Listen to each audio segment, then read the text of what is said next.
Dengan adanya Starlink, kita bisa lebih murah dibandingkan kita sewa Metro E langsung dari tower-towernya yang sudah ada saat ini, misalnya dari towernya Telkom, dari towernya Indosat, atau dari towernya XL Axiata yang biasanya kita kerjasama itu budget atau RAB-nya itu sangat tinggi.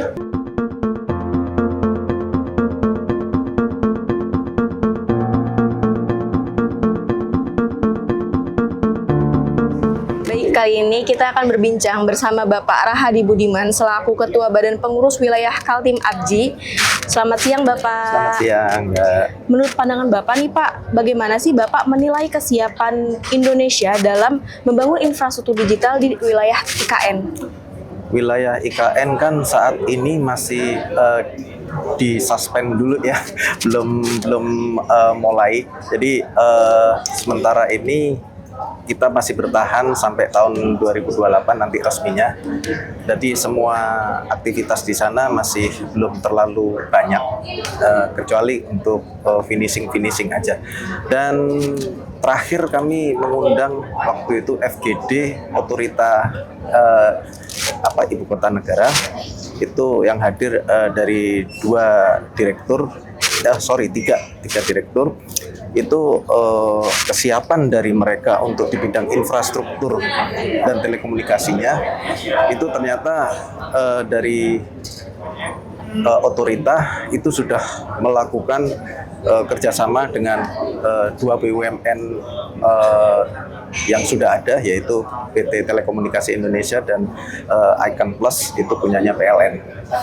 Kemudian untuk membackup itu atau menambah jaringan, karena kalau untuk infrastruktur kabel kan agak sedikit lama ya. Dan waktu itu sebelum presiden periode sekarang sebelumnya itu pembangunan sangat masif, sangat cepat ya, sehingga dibutuhkan percepatan yang cukup tinggi, sehingga itu di-cover oleh Starlink. Jadi semua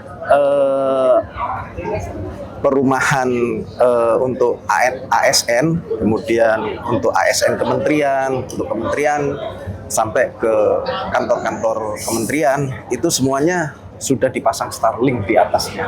Jadi kita dari provider atau ISP, internet service provider dari lokal sendiri itu nggak ada kesempatan untuk membantu atau untuk ikut serta di dalam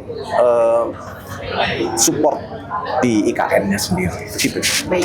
Lalu kira-kira langkah konkret apa sih Pak yang lagi dilakukan oleh Abji untuk memperkuat kualitas internet terutama di daerah 3T atau terpelosok? Untuk kita saat ini adalah masih tetap untuk komit di daerah 3T itu. Di samping itu ya, ada kebaikannya juga dengan adanya teknologi baru dari Starlink ini, yang tadinya kita itu di daerah 3T itu sama sekali nggak ada signal, kita harus berpedoman pada sektor ini ya, untuk infrastruktur GSM ya, karena mereka kan pasti udah lebih dulu ya bangun tower-tower SST di beberapa wilayah daerah. Biasanya kita memang kerjasamanya dengan pemilik tower itu untuk menempatkan Metro E di situ, kemudian kita pancarin pakai radio atau kita share pakai kabel. Nah, itu dengan infrastruktur seperti itu kan biayanya sangat tinggi. Jadi kita kadang-kadang itu sampai di sisi klien budgetnya nggak mencukupi. Dengan adanya Starlink, kita bisa lebih murah dibandingkan kita sewa Metro E langsung dari tower-towernya yang sudah ada saat ini, misalnya dari towernya Telkom, dari towernya Indosat, atau dari towernya XL Axiata yang biasanya kita kerjasama itu budget atau RAB-nya itu sangat tinggi. Tapi dengan adanya Starlink, harga tersebut ternyata bisa bisa mengcover calon-calon atau customer kita yang ada di wilayah 3T. Gitu. Berarti Starlink adalah salah satu infrastruktur pembangunan yang sangat memudahkan ya Pak ya? Betul, memudahkan dan ekonomis. Kira-kira sejauh mana sih Pak untuk kesiapan infrastruktur digitalnya yang di Indonesia untuk pertumbuhan teknologi digital? Kalau untuk pertumbuhan teknologi digital, kita sebenarnya dari teman-teman internet service provider atau anggota yang APJI wilayah Kalimantan Timur sudah siap dengan literasi digitalnya. Kita sudah siap dengan aplikasi-aplikasi dan sistem-sistemnya. Tinggal sekarang yang penting infrastrukturnya tersebut sudah mulai masif.